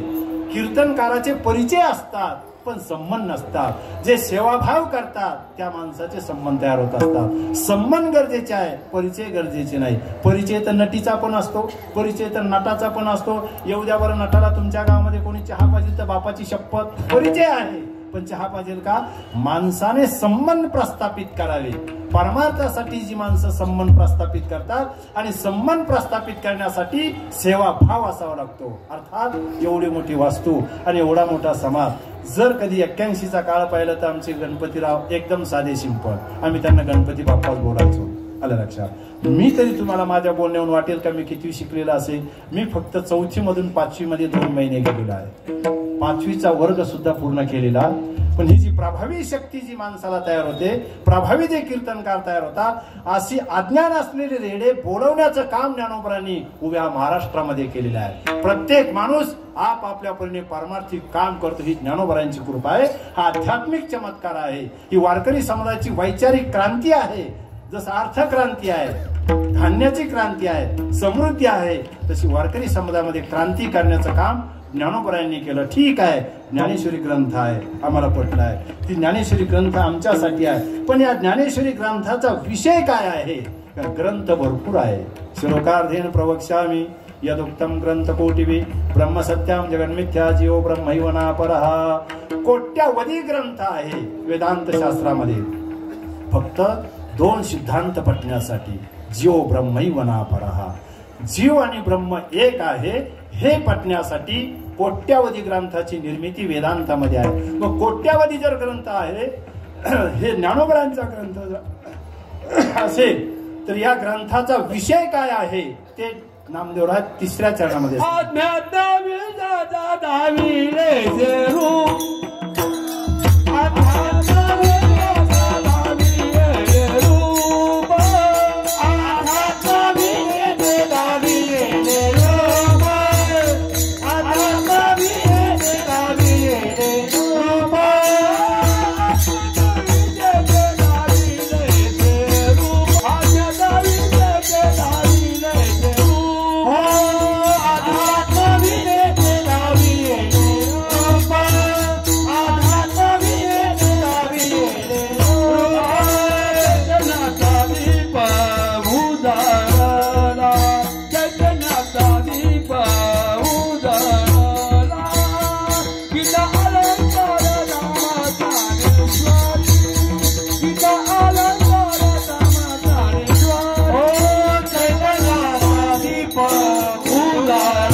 महत्वाचा नाही, ग्रंथ पुष्कळ आहे, पण त्या ग्रंथाचा विषय काय आहे हे महत्वाचं आहे. न तर संतोषी माताचा पण ग्रंथ आहे, पोथी आहे. आटपाट नगर होते, तेथे एक राजा होता, त्याला 2 पत्न्या होत्या. एकीला भजी आवडायचे, एकीला बेसन आवडायचं. संपलं. आटपाट नगर अजून भारताच्या नकाशावर कुठेच गाव नाही, ते फक्त संतोषी मातेच्या कहाण्यांमध्येच आहे. आटपाट नगर नाही. तुम्ही प्रांत शोधा, जिल्हा शोधा, आटपाट नगर अजून कुठे ती वसाहतच नाही, पण तो टाइमपास आहे. बरेच ग्रंथ आहेत. इतर ग्रंथ, बाकी जे ग्रंथ आहे ते भावना प्रधान ग्रंथ आहे. बाकी जे ग्रंथ आहे ते शूर वीर प्रवृत्ती वाढण्यासाठी ग्रंथ आहे. रावण 10 तोंड्या होता, ठीक आहे. रावण 10 तोंड्या होता, रामाने मारला, ठीक आहे. तुला काय फायदा? काही फायदा नाही. दुर्योधन, दुःशासन, हे सर्व इतर कथा, इतर ग्रंथामध्ये जे वर्णन आहे ते इतरांचं आहे. इतरांचं वर्णन वास्तवात उपयोगाचं नाही, ते ऐकण्यासाठी ठीक आहे. जसं पर्वत दुरून बरे वाटतात, वेश्याचं मुख दुरून बरं वाटतं, तसे पुराणातल्या कथा ऐकायला बऱ्या वाटतात, पण वास्तवात त्या आपल्या जीवनामध्ये येऊ शकत. त्या मानवी जीवनाची मानसिकता प्रगल्भ बनण्यासाठी आहे, पण त्या कथेचा आणि मानवी जीवनाचा तितका संबंध येत नाही. वारकरी समुदायाच्या परंपरेमध्ये कथेचा निषेध नाही, पण कथेला प्राधान्य नाही. लक्षात ठेवा, कथेचा निषेध नाही, पण कथेला प्राधान्य नाही. कीर्तन परंपरा ही वारकरी समुदायाची खरी परंपरा आहे. आलं लक्षात? नाचू कीर्तनाचे रंगी, ज्ञानदीप लावू जगी. मग कथा का सांगितल्या जातात? जी भावना प्रधान माणसं असतात त्यांच्यासाठी कथा असतात. जसं अंगणवाडीमध्ये गाणे का टाकल्या जाते, त्या बाई का बोलतात अंगणवाडीच्या बाई? ते मुलं भाविक असतात, लहान असतात, अल्पज्ञ असतात, त्याच्यामुळे त्यांना टाइमपास म्हणून ते गाणे बोलावे लागतात. टाळ्या बाई टाळ्या, पूर्णाच्या पोळ्या, एक पोळी करपली, दुधाबरोबर वरपली. त्या मुलांना प्रवृत्त करण्यासाठी ते आहे. भावना प्रधान लोकांसाठी ग्रंथ आहे, कथा आहे. वैचारिक आणि बुद्धिमान माणसासाठी ज्ञानेश्वरी आहे. आणि भावना प्रधान वर्ग आहेच ना समाजामध्ये, म्हणजे ती कथा वाईट आहे असं माझा बोलण्याचा अधिकार नाही. भावना प्रधान लोक वेगळा, बुद्धिमान लोक वेगळा आणि वैचारिक लोक वेगळे. भावना प्रधान माणसं वाहून जातात, एखाद्या माणसावर नको तितका विश्वास ठेवतात आणि त्यांची अधोगती अशा प्रकारची होते. भावना म्हणजे काय असते? जसे आकाशामध्ये ढग येतात आणि ते निघून जातात, तसे भावनिक माणसाची कुठेही भावना तयार होते आणि लगेच ती भावना काय होते? नष्ट होऊन जाते. कीर्तन आटोपल्यानंतर एखाद्या भावनिक माणसाला असं वाटतं महाराजांचं दर्शन घ्यावं, परंतु गर्दी असल्यामुळे जरा तो थांबून घेतो. गर्दी कमी होऊ देऊ, नंतर आपण दर्शन घेऊ. दर्शन घेतलंच पाहिजे असं काही आग्रह नाही. कीर्तनकाराचं दर्शन घ्यावंच असं मुळीच नाही. कीर्तन ऐकावं, दर्शन घेणं तितकं काही गरजेचं आहे असं नाही. औपचारिकता आहे. घेतलं तर काही बिघडत नाही, पण नाही घेतलं तरी बिघडत नाही. शब्द ऐकून घ्या. घेतलं तर बिघडत नाही, नाही घेतलं तरी पण बिघडत नाही. मग त्याला दर्शन घ्यायचं. गर्दी भरपूर आहे, त्याने विचार केला 2-3 मिनिटांमध्ये आपण बिडी पिऊन घेऊ, तोपर्यंत गर्दी कमी होऊन जाईल. बाजूला साईडला गेला, बिडी पेटवली, अर्धी बिडी पूर्ण झाली आणि माणसांची गर्दी कमी झाली. तर त्याला वाटलं आता दर्शन तर घ्यायचं आहे, पण बिडी आपल्या जवळ आहे. तो भावनिक होता बिचारा. कीर्तनकारासमोर आला, महाराज मला तुमचं दर्शन घ्यायचं आहे. महाराज म्हणले घे की बाबा. म्हणजे दर्शन घेईपर्यंत ही बिडी तुमच्या हातात आणि नंतर मी तुमचं दर्शन घेईन. हा काय भावनिक आहे? हा काय आहे? भावनिक आहे, वैचारिक नाही. म्हणून ज्ञानेश्वरी ग्रंथ हा भावना प्रधान नाही, ज्ञानेश्वरी ग्रंथ हा कर्म प्रधान नाही, तर ज्ञानेश्वरी ग्रंथ हा अध्यात्म प्रधान आहे. म्हणून अध्यात्म विद्येचे 10वेले रूप चैतन्याचा द्वीप उजळीला आणि अनेक भाषा त्यामध्ये सांगितलेल्या आहेत. 56 भाषेचा केला असे गौरव भगवान नवे नाव उभारले. 56 भाषा म्हटल्यानंतर एखादा श्रोता उठेल, कीर्तन आटोपल्यानंतर मला भेटेल, महाराज सांगा 56 भाषा. केंद्रशासित प्रदेशासह या देशामध्ये 32-33 राज्य आहे. मग एका राज्याची एक भाषा जरी धरली तरी 32-33 भाषा होतात. 56 भाषा आणल्या कुठून सांगा तुम्ही? राष्ट्रीय भाषा एकच आहे, हिंदी. इंग्रजी भाषा आहे, मराठी भाषा आहे, तेलुगू आहे, तामिळनाडू आहे, वेगवेगळ्या भाषा आहे. पण जितके राज्य तितक्या काय आहे? भाषा आहे. 56 भाषा काही आपल्या हिंदुस्थानमध्ये नाही. मग 56 भाषा ज्ञानोबांनी आणल्या कुठून? त्याचा अर्थ आहे 56 म्हणजे अनेक. 56 शब्दाचा अर्थ 50 अधिक 6 असं डोळ्यापुढे आणू नका. 56 म्हणजे अनेक असा त्याचा अर्थ आहे. जसं एखाद्या माणसाला दिंडीमध्ये जर तो चालला नाही वेळेवर, भजन जर म्हणला नाही, तर महाराज सारखे, योगेश महाराज सारखे बोलतात, अहो तुम्हाला 56 वेळा सांगितलं दिंडीमध्ये चाला, तर तुम्ही दिंडीमध्ये चालत. 56 म्हणजे अनेक. एखादा कीर्तनामध्ये जर झोपून राहिला, कीर्तनाला आला नाही, फराळाला जर उठला तर महाराज बोलतील, अहो तुम्हाला 56 वेळेस सांगितलं कीर्तन 2च दिवस आहे तरी तुम्ही कीर्तनाला येत नाही, राव खुशाल झोपून राहतात. 56 वेळेस सांगून तुम्हाला काही उपयोग. 56 म्हणजे 50 अधिक 6 हा आकडा डोळ्यापुढे आणू नका. 56 म्हणजे अनेक. काही साहित्यिक शब्द वापरलेले आहेत तर ज्ञानोबांनी काही ग्राम्य शब्द वापरलेले आहेत. ग्राम्य शब्द का वापरले की ग्राम्य लोकांच्या ती भाषा लक्षात यावी यासाठी ग्राम्य शब्दाचा सुद्धा प्रयोग केलेला आहे. ऐका तुम्ही आता.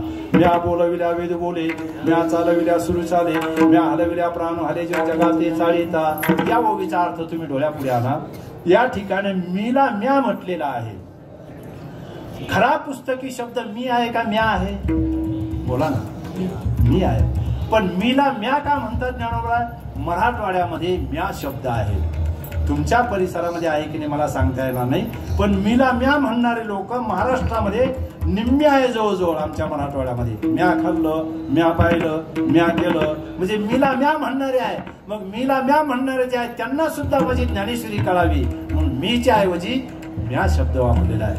हजारो साहित्यिकांचे राजे असणारे ज्ञानोबर आहे. साहित्यिक भाषा एवढी उंच असताना मीला म्या का म्हणू शकतात? त्याचं उत्तर आहे काल परत्वे, देश परत्वे, प्रांत परत्वे, भाषाचा बदल आहे. आयरनीमध्ये आपण जर म्हटलो मी येतो तर ते बोलतात मी यस. आता यस हा शब्द इंग्रजी आहे. यस म्हणजे होय. पण आयराणीमध्ये तुम्ही जर कधी जळगाव, धुळे या परिसरामध्ये गेले तर मी येतो असं ते म्हणणार नाही. मी यस म्हणजे मी येतो बा. एखादा माणूस जर बाहेर गावून आला तर ते आला असं म्हणत नाही, पाहुणा उन्हा. काय म्हणतात ते? आहे का तुमचा हा शब्द कानावर? पाहुणा उन्हा म्हणतात. मी ज्यावेळेस नवीन आळंदीहून निघालो तर 40 जेव्हा भुसावळ तिकडे कीर्तनात महाराज उन्हा, मला असं वाटायचं मी तर कपडे घालून आलेलो आहे, मला तर काही त्रास नाही. महाराज उन्हा हा काय प्रकार आहे बा? मग त्यांच्यामध्ये राहून राहून ती भाषा आता मला कळते पण बोलता येत नाही. डिकरा म्हणतात. पुतण्याला काय म्हणतात ते? डिकरा म्हणतात. आपण जर बोललो रोडवर रस्ता विचारला कोणत्या साईडला जायचं, आपण बोलतो उजव्या जा नाही तर डाव्या जा. मग त्यांना जर उजव्या जा असं सांगायचं जर झालं तर जेवणानं हातनं जा, जेवण हातनं जा म्हणजे जो हात जेवतो त्या दिशेनं जा. जिल्हा बदलला का भाषा बदलते, लक्षात ठेवा. जसं गाडीचा गिअर बदलला की आवाज बदलतो. चारही गिअरचा आवाज सारखा नाही, गिअर बदलला की आवाज बदलतो. तसं तुम्ही महाराष्ट्रामध्ये, देशामध्ये कुठेही जा, तुमचा जिल्हा प्रांत बदलला की भाषा बदलून जाते आहे. तामिळनाडूमध्ये जर आपण बघितलं तर इंजेक्शन देण्याची पद्धत महाराष्ट्रीयन पद्धत नाही. आपल्याकडे जर डॉक्टरने इंजेक्शन द्यायचं झालं तर गोळा लावणार, शर्ट वगैरे वर करणार, इथं दंडाला इंजेक्शन देणार. तसा त्यांचा उपक्रम नाही. पॅन्टसह वरून शर्ट असो का पातळ असो का साडी असो का जाड पॅन्ट असो, वरून जनावरासारखं इंजेक्शन देऊन टाकतात. ते एवढी जरी असेल तरी डॉक्टर. नाही कळलं तर तामिळनाडूमध्ये तुम्ही यात्रेला जा म्हणजे तुमच्या लक्षात येईल. प्रांतवाईज खानपान वेगळं आहे, प्रांतवाईज भाषा वेगळी आहे. माझा आशय हा आहे 56 म्हणजे 50 अधिक 6 हे डोक्यात आणू नका. 56 म्हणजे अनेक. प्रांतवाईज खानपान सुद्धा काय आहे? वेगळं आहे ना. आता आम्ही जर तुमच्याकडे कीर्तनाला आलो, सकाळी जर निघालो नाशिकहून किंवा आमच्या औरंगाबादहून, संभाजीनगरहून, तर तुमच्याकडे संध्याकाळी ठरलेला कार्यक्रम आहे. एक तर तांदूळाचा भात असेल नाहीतर तांदूळाची भाकरी असेल. आता तांदूळाचा भात काय आणि तांदूळाची भाकरी काय, त्याची पचनशक्ती, त्याची क्षमता तर एकच आहे ना. फक्त ही तव्यावर भाजलेली असते आणि ते पातेल्यामध्ये उकडलेलं असतं. दोन्ही खाल्लं तरी पोटाची लेवल तितकी होत. तिकडून जर आलं तर आम्हाला बेसन पोळीची अपेक्षा असते. पण तुमच्या आकडे आल्यानंतर तुम्ही म्हणतात आम्ही हेच खातो, आम्हाला मुख गिळून बसावं लागतं. 2 तास कीर्तन कर, जे आहे ते खाय आणि गपचीत निघून जाय. जास्त बोलशील पुढच्या वेळेस आऊट होशील. भागाभागाची पद्धत काय आहे? तामिळनाडूमध्ये हाच कोकणातला भात जर गेला तर त्यांची खायची पद्धत वेगळी आहे. तुम्ही चम्मच ना डिश मध्ये वरण टाकून व्यवस्थित खाणार, त्यांची पद्धत हाच भात खाण्याची वेगळी आहे. ते पहिलं उकडल्यानंतर पात्रामध्ये घेतात. पात्रामध्ये घेताना एकदम अर्धा किलो, पाव किलो एकदम भात जबर जेवढा पाहिजे तेवढा एकदाच घेऊन टाकतात. आणि पहिलं घेतल्यानंतर असा चुरून काढतात. जसं आपण लाडू चुरतो ना, भाकरी चुरतो, पूर्ण चुरून काढतात. चुरून झाल्यानंतर असे गोळे तयार झाले का मग ते गोळेच्या गोळे चुरलेले तोंडामध्ये टाकतात. आपला महाराष्ट्रीयन माणूस जर डोळ्याने जर ते बघायला लागला ना, ते जे खातात ते तर खाणारच नाही, पण आपण पहिलं जे खाल्लेलं आहे त्याला मिस कॉल येईल. गोडाऊन म्हटले बाहेर येण्याची गरज. त्यांचं ते आपण खाऊ शकत नाही, पण ते खाताना जर आपण बघितलं आपल्या पोटातलं आपल्या पोटामध्ये राहत नाही. विस्तार थांबवतो. प्रांतवाईज विभागावाईज भाषेचा बदल आहे. याचा अर्थ तुम्ही 50+56 असा आकडा डोळ्यापुढे आणला तर त्याचं उत्तर मिळणार नाही. 56 म्हणजे अनेक. अहो रोज कीर्तनकाराला आम्ही सांगतोय अनेक वेळा, 56 वेळेस सांगावं तरी कीर्तनकार वेळेवर कीर्तन सोडतच नाही. कीर्तन 7 दिवस असतात, मग 56 वेळेस सांगितलेलं असतं का? 56 म्हणजे अनेक. अशा भाषेचा वापर नामदेवराय बोलतात ज्ञानेश्वरीमध्ये केलेला आहे. 56 भाषेचा केला शे गौरव भावा नवे नाव भारिले. आणि ही ज्ञानेश्वरी जर तुम्ही ऐकण्याच्या रूपाने जरी बसले, त्या प्रांतामध्ये जे जे स्तर कामाचे असेल ते जर केले तर तेच श्रेय वाचणाराला ऐकणाराला आहे. आणि या ज्ञानेश्वरी सारखा महान ग्रंथ एकही नाही, एक ओवी जर जीवनामध्ये आली तर परिवर्तन करण्याची क्षमता या ग्रंथामध्ये आहे, असं नामदेवराय शेवटच्या चरणामध्ये बोलतात. नाम म्हणे ग्रंथ श्रेष्ठ ज्ञान देवे. नाम म्हणे ग्रंथ श्रेष्ठ ज्ञान देवे.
ग्रंथ श्रेष्ठ ज्ञान देवी एकत्रैव वि अनुभवावे गीतालंकार नाम ज्ञानेश्वरी ब्रह्मानंद लहरी प्रकट केली. संक्षिप्त थोडक्यात नामदेवराय तुम्ही या ग्रंथाचं वैशिष्ट्यपूर्ण वर्णन करतात. श्रेष्ठ आहे असं म्हणतात. मग याचा अर्थ जे कोट्यावधी ग्रंथ आहे ते कनिष्ठ आहे का?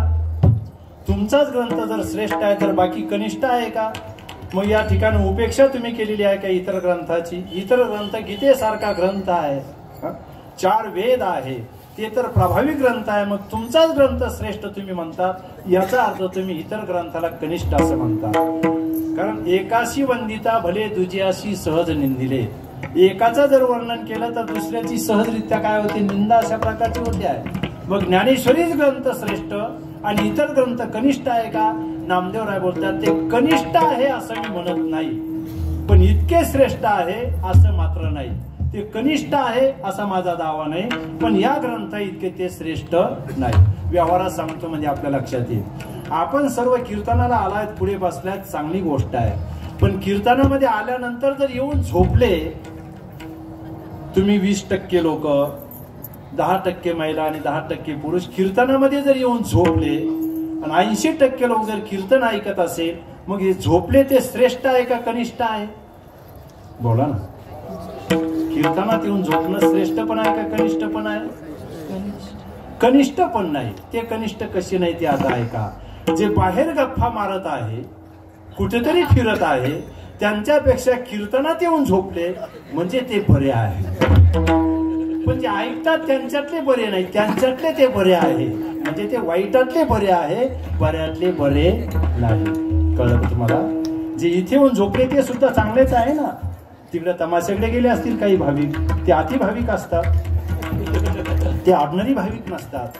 काही फराळाचा वाट बघत असतील, कुठपर्यंत आलंय. म्हणजे त्यांच्यापेक्षा इथे येऊन जे झोपले त्यांच्यापेक्षा हे बरे आहे झोपलेले. पण जे ऐकत आहे 80% चांगले, यांच्यापेक्षा ते काय आहे? कनिष्ठ अशा प्रकारचे आहे. म्हणजे इतरापेक्षा आमचा ग्रंथ श्रेष्ठ आहे, पण याचा अर्थ असा नाही की इतर कनिष्ठ आहे. एका घरामध्ये कीर्तन आटोपल्यानंतर जेवण वगैरे झालं, विचारपूस करावीच लागते आम्हाला. कारण ज्याचं खाल्लं त्याच्याशी चर्चा करावी लागते. मुलं किती, काय करतात, काही नाही. नाही तर लोक म्हणतात मग हा महाराज फुगीर आहे, काही बोलतच नाही. औपचारिक चर्चा करावी लागते. मग जेवण वगैरे झाल्यानंतर विचारपूस केली, तुम्ही किती भाऊ? म्हणजे आम्ही 3 भाऊ आहे. मला चांगली गोष्ट आहे. कीर्तनकार म्हणजे आमच्याकडेच मुक्कामी येतात. मग त्या वडिलांनी सांगितलं, आमचा हा जो मोठा मुलगा आहे ना, हा कीर्तनाला तर जातोच, पण याला कीर्तनकार घरी आणल्याशिवाय, चहा पान जेवण दिल्याशिवाय बरं वाटत नाही. फार चांगला मुलगा आहे आमचा हा मोठा. म्हटलं मग बाकी 2 काय? मग ते बाकी फार बेकार आहे म्हणे. एक तर दुसऱ्या नंबरचा थोडा बरा आहे, पण तिसरा फार टाकव आहे. म्हटलं तिसरा टाकव आहे म्हणजे काय? मग तो रोज पितो आणि गटारमध्ये पडतो, इतका तो टाकव आहे. हा एकदम चांगला आहे. मग मधला बरा आहे म्हणे. म्हटलं बरा आहे म्हणजे नेमका काय बरा आहे? तो पण आळंदी पंढरपूरला जातो का? तो त्या भानगडीत पडत नाही. कीर्तनकार आले तर घराच्या बाहेर जातो, पण काही त्रास देत नाही. पण हा जो आहे नंबरचा एकदम चांगला आहे, आणि नंबर 2चा जो आहे तो बरा आहे. म्हटलं बरा म्हणजे नेमकं काय? हा जर आळंदी पंढरपूरला जातो, कीर्तनकाराची व्यवस्था करतो, तर नंबर 2चा बरा आहे म्हणजे काय? तिसऱ्याचं तुम्ही सांगितलं की रोज पितोय आणि गटारमध्ये पडतो, तो तिसऱ्या गेल्याचा आपण ठरवून घेतलेला आहे. पण मधला बरा आहे म्हणजे नेमका काय बरा आहे? म्हणजे महाराज तो बरा आहे. तोही पितो, तोही खातो, पण पाहुणे रावळे आले त्या दिवशी पितो. कळलं का तुम्हाला? तोही पितो, तोही खातो, पण कधी खातो पितो? घरामध्ये पाहुणे रावळे आले त्या दिवशी खातो पितो. म्हणजे तो बरा नाही. तो तिसरा जो आहे थर्ड क्लासचा, त्याच्यापेक्षा तो बरा आहे, मोठ्यापेक्षा बरा. काही वाईटातले बरे असतात, बऱ्यातले बरे असतात. तसा आमचा ग्रंथ श्रेष्ठ आहे याचा अर्थ असा नाही की बाकी ग्रंथ कनिष्ठ आहे असा आमचा दावा नाही. पण आमचा ग्रंथ असा आहे, एक ओवी जर त्याच्या जीवनामध्ये माणसाने आणली तर परिवर्तन करण्याची, बदल करण्याची क्षमता एवढी मोठी आहे. नामा म्हणे ग्रंथ श्रेष्ठ ज्ञानदेवी एकतरी ओवी अनुभवावी ज्ञानेश्वर माऊली.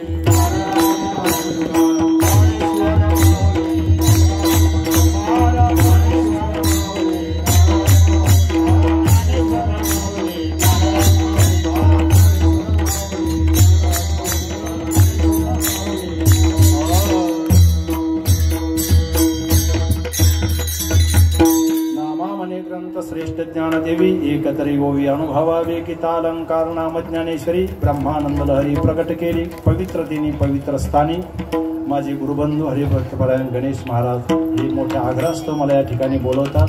आणि मलाही बरं वाटतं. कालही कीर्तन होतं आमच्या एका मित्राकडे आणि आजही आहे. आम्ही तर काही दिंडीमध्ये पायी येऊ शकत नाही, पण एवढीच वाचिक सेवा परमेश्वर माऊलीच्या दरबारामध्ये करून घेतो आहे. ते एक आत्मिक अशा प्रकारचं समाधान वाटतंय. पण खरे भाग्यवान तुम्ही आहात की आपण शहापूर तालुक्यामधून गावागावातून वेगवेगळ्या गावातून आपण सर्व भाविक एकत्र येत आहेत आणि या दिंडीचा पण आनंद घेतात. ज्यांना शक्य नसेल ते एकादशीला का होत नाही येतात. मी सांगितलं वाईटातले बरे बऱ्यातले बरे असा तो प्रकार आहे. सर्व स्तरातून माणसं येतात. महाराजांचं मोठं आदराचं स्थान तुमचं ते हृदय स्थान आहे आणि ती चांगल्यापैकी धुरा युवा नेतृत्व आमचे योगेश महाराज चांगल्यापैकी चालवतात. आता पुढे काही जागेचे कामं असतील, बांधकाम असेल, दिवसेंदिवस लोकसंख्या वाढत आहे, तशी धर्मशाळा पण वाढली पाहिजे, सुविधा वाढल्या पाहिजे. जर पूर्वीच्या काळामध्ये 10 किलोमीटरवर जर एक डाबा होता आणि आता जर 10 किलोमीटरच्या आत 5 डाबे जर झाले असतील, वाईट जर इतकं वाढत आहे तर आपला परमार्थ का वाढू नये. अजून एक चांगली धर्मशाळा होऊ द्या, चांगलं काम करा, चांगलं सहकार्य अशा प्रकारचं करा. पण जे पुढे असतात, ज्यांच्या हातामध्ये हा व्यवहार असतो, त्यांनी फक्त हात स्वच्छ ठेवा. हात जर स्वच्छ असेल तर या जगामध्ये तुम्हाला कोणी थांबवायला तयार नाही. आणि हात जर गलिच्छ असेल तर तुम्हाला घरामध्ये सुद्धा माणसं माफ करणार नाही. घरातली माणसं माफ करत नाही, लक्षात ठेवा. एखादा कुटुंब चालक असेल आणि त्याने जर व्यवहार स्वच्छ ठेवला नाही आणि वेगळं निघाल्यानंतर सर्व भाऊ सर्व भावजा त्याच्यावर तुटून पडतात. याने आम्हाला न विचारता पैसे उभारले खाल्लं, कुटुंब सुद्धा माफ करणार नाही. तुमचे हात जर गलिच्छ असेल तर समाज तर कधीच माफ करणार नाही. याचा अर्थ त्यांचे गलिच्छ असं मी म्हणणार नाही, पण मी सुद्धा एक सामाजिक काम करणारा माणूस आहे. माझं आयुष्य सामाजिक काम करण्यामध्ये गेलेलं आहे. आमच्या नाशिकला जवळ 25-30 सप्ते असतात. आमचं मोठं गुरुकुल आहे. जवळ 50-60 विद्यार्थी आमच्याकडे शालेय शिक्षण असं धार्मिक शिक्षण संस्था अशा प्रकारची आहे. खूप अशा प्रकारचा त्रास असतो, पण हात जर स्वच्छ असेल तर माणसाला कमी पडत नाही. आता आमचा 23 तारखेला समारोप झाला सप्ताहाचा. 375 शेतकरी मी महाराष्ट्रातून बोलवले होते. शेतीनिष्ठ सन्मान सोहळा ठेवला होता. प्रत्येकाला ट्रॉफी दिली 700 रुपयाची आणि 500 रुपयाची शाल मोठी दिली. का दिली? शेतकऱ्याचा सन्मान व्हावा. आणि ते करत असताना 7 तालुक्यातून ते लोक बोलवले होते. म्हणून माझा हा अनुभव आहे की आपला जर व्यवहार स्वच्छ असेल, पारदर्शी असेल तर काहीच कमी पडणार नाही. तसे आपले संयोजक ट्रस्ट स्वच्छ आहेच. तुम्हाला विश्वास आहे, मलाही पण विश्वास आहे. आपला जरी व्यवहार चांगला असेल तर तो व्यवहार लोकांना दाखवायचा असतो. आपलं तोंड लाट चांगलं असतं ते आपल्याला माहित असतं, पण त्यासाठी आरसा असावा लागतो. आरसा जर असेल तर आपलं नाक तोंड व्यवस्थित आपल्याला दिसत आहे. तसा हिशोब व्यवहार जर क्लिअर कट असेल तर पुढची सुद्धा धर्मशाळा, पुढचं सुद्धा काम हे शहापूर तालुका 0 मिनिटामध्ये करू शकतं. कारण काय आहे, एक माणूस जर 15-20 लाखाचं घर बांधू शकतो तर पूर्ण तालुका 1-2 कोटीची धर्मशाळा बांधायला त्यांना काहीच अवघड नाही. कारण आता अर्थक्रांती आहे, समृद्धी आहे, काहीच कमी नाही. कमी काय आहे? कमी वाटतं एवढंच कमी आहे, बाकी काहीच कमी नाही. कोणाला काही कमी नाही.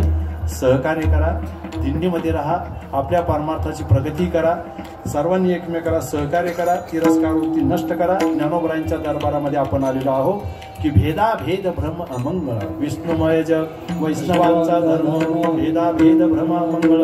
तुम्हाला उपदेश करण्यासाठी मी आलो नाही आणि उपदेश करण्यासाठी माझा अधिकार पण नाही, पण सामाजिक काम करणं अतिशय परिश्रमयुक्त असतं. ते सर्वांकडून घडावं हीच माऊलीच्या चरणी सदिच्छा व्यक्त करतो. आमचे सर्व टाळकरी वारकरी समुदायाचे सुंदर फुलं आहे, भविष्यातील सूत्रधार आहे. मला कोणाची नावं जरी माहीत नसली तरी ज्ञानोबरायांच्या विचाराचे वारकरी समुदायाचे सर्व पाईक, गायक, वादक, आमचे गायनाचार्य सुंदर आहे, वादक सुंदर आहे. त्याचप्रमाणे आमची महाराज मंडळी आहे. आमच्या माता भगिनींनी सुद्धा मोठं कठोर तप केलेलं आहे.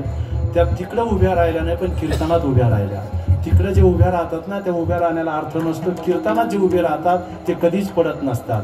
परमार्थामध्ये माणसं माझी होत नाहीत, इतर क्षेत्रामध्ये माणसं माझी होतात. माझी सरपंच, माझी आमदार, माझी खासदार. तसं पत्रिकेवर तुम्ही कधी ऐकलं का? माझी मृदंगाचार्य, माझी गायक, माझी कीर्तनकार. माझी शब्दच नाही. माझी शब्द का नाही? तिकडे माझी का लागतो? तिकडे माजतात म्हणून माझी होतात, इकडे माज जातोय म्हणून माझीच होत नाही. धन्य